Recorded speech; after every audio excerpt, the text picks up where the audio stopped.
With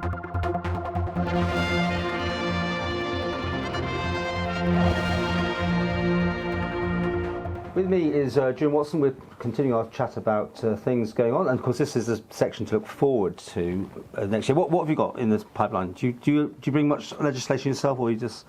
Sadly, it's the one of the one of the few restrictions of the Speaker's role. It's actually about bringing your own legislation. However, I have in the past worked with other members to make sure that they've moved legislation. Is that frustrating? You can't do that. It's a little bit, yeah, because I have had experience in the past of moving private members' bill on a variety of different subjects, from budget reform to breastfeeding, I suppose. So yes, I did make most of that when I was a backbencher, but it's a great opportunity to work with others. You tend to find that these are coalitions of the willing anyway. You can't get a bill passed without 13 votes, so even if it's not me moving it, there's plenty of other people. But also, a lot goes on in the scrutiny of those bills. You're a scrutiny man, that's what I was going to say. I really am. Yeah. And whilst that might not happen as much in public as it used to, be under no illusion that I'm forever responding to government consultations and having those meetings with ministers behind the scenes, not just so that they can best bring their programme forward, but also to make sure that it's actually workable. It's something that's going to get my vote, because one of the things I still get as Speaker is a vote on every single clause of every single bill, to make sure that I can still represent my constituents. It's been an interesting year for government. I mean, the Ransom affair, which opened this sort of area of government which it hasn't played well at all to the public, has it? I mean, you have concerns about the honesty, integrity of the civil servants and their paymasters. I think that the last year has been cathartic in this area. We have seen, and I give Dr. Ransom a huge amount of credit for coming forward and doing what she did, and giving that evidence to the Public Accounts Committee that we published last summer. That has sent shockwaves around the public service, and we've seen a lot of senior people go as a result of that, and there's a great opportunity now for the Chief Minister to really ignite some proper culture change at the top of the public service as a result of that. And what's perhaps a little surprising is that we haven't seen that yet. We haven't seen these replacement chief executives. And so you're surprised as well then? Absolutely, and I pushed the Chief Minister on this point when he made his statement in Tynwald earlier in the week about saying, I just don't think we've got time to wait till the end of January for a new Chief Secretary and then fill in the gaps behind. I think you should be filling the Chief Executive gaps now, and if somebody else gets the Chief Secretary job, then that's fine, you've backfilled that post. But I wondered if it was going to be the start of a debate around the scope and the structure of government.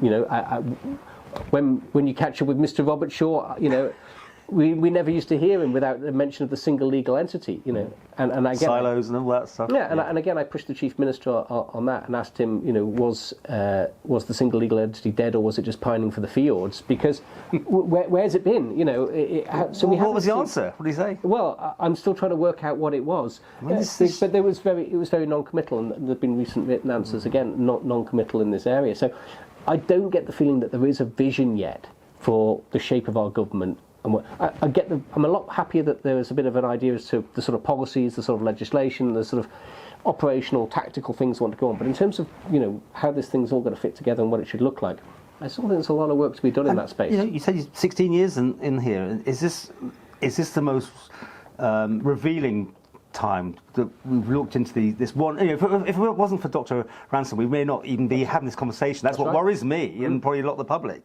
Do you think it's always been like this, or do you think this is just, you know? No, I don't always think it's been like this. I've worked in a number of different departments around government over the years.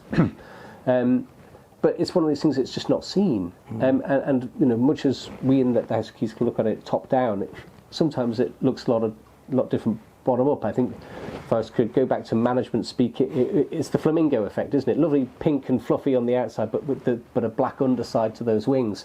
And that's where, you know, keeping in touch with the people on the ground floor, working in departments, is just as important for us as MHKs as it is to deal with the chief executives about the big issues of the day. Certainly I was a big fan of doing the back to the floor thing in social security. I think I've been to every police station and fire station on the Isle of Man when I was at Home Affairs, because that ground floor view is really important to make sure that the minister's understanding of a place do you miss is actually that? reflective. Because it's 10 years ago, a lot of your stuff is coming up from 10 years ago, the Right. old prisons shutting and all those sort of things. Do you miss not having a department in that sense then? Sometimes, yeah. I mean, You enjoyed that, didn't you? I do. There is something to be said about getting hold of a government department and changing the direction and putting together, as we did in 2012, a new criminal justice strategy and said, right, this way, guys, follow us. And then having to do that alongside the challenges of the VAT bombshell that came along in 2012 as well, and try to balance those two factors. That was a really interesting, really I mean, there was exciting cutbacks galore going on, and you were like taking control of that. I don't know, but you seem to enjoy that side of things. It was a difficult, but challenging. And challenging, but do you know what? That's what we're here for. And if it was all about just easy decisions and underarm bowls, then yeah, okay, make a politician's life a lot easier. But what else you got planned for this year then? What else you got in your diary? Well, now that we're close to putting the Liverpool landing stage report to bed, that'll be published soon, and we'll be debating that in Tynwald. Are you going to make good reading? I suspect that there'll be some lessons in there for government, which is the purpose of the Public Accounts Committee's reports. And then it's that big question about what do we move on to next, and all sorts of topics.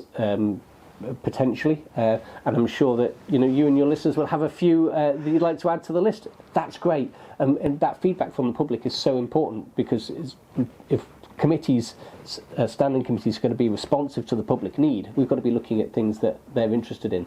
That's why our next report in poverty is also going to be housing, and we can't wait to get that out through the door as well, so that we can see some reforms in that area alongside the work that government's doing as well. And you talk about the poverty thing, I mean, with all the gas and electricity and all those sort of things, we've never been in a more serious situation for some vulnerable people here. Absolutely, and the Public Accounts Committee, again, just recently did an oral evidence hearing with the Treasury Minister to try and understand the logic behind the support packages that have been going on. The logic behind them. Yeah, making sure that the focus was right. What was the policy? And so that's. Do you think it's right? Well, I think Tynwald's made their view on that. I think yes, we've needed to help people. It's that balance, isn't it, between the blunt instruments of just giving it out to everybody and the bureaucratic complexity of getting it right and making sure it's absolutely fair and that there's no cliff edges and the rest of it. So we've been relying in very recent years an awful lot on the blunt instruments rather than sophisticated tools to make sure that it's more fair and simple than it is. So blunt and simple than it is complex but fairer.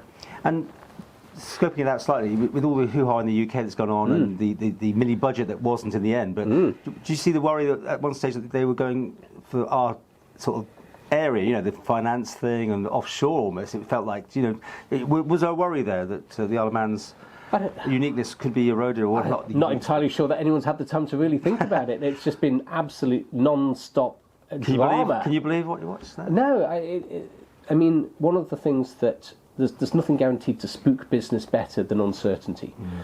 What the Isle of Man has had and does have is that sort of gentle nudge and change in policy rather than the revolutionary swings.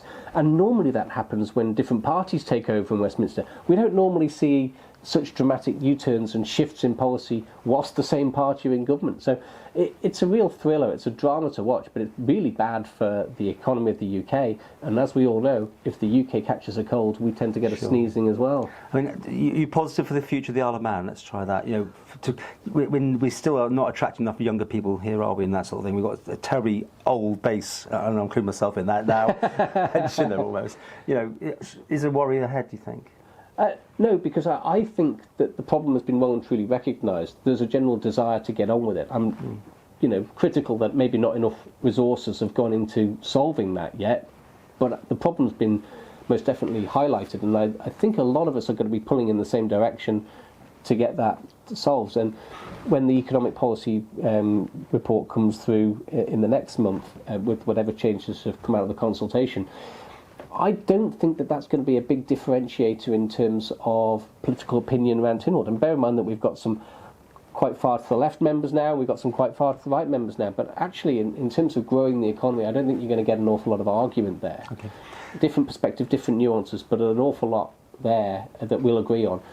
because that's what's driving the economy. It's what creates the wealth in order for us to spend it and hear on the people that need it. To wrap it up, do you want to give me a score on yourself and the government? Gosh. Well, it's You first. been a good year. I straight out of the blocks, I'll give myself an 8. I'll give the government a following on 7, but with actually a fair amount of opportunity for the future.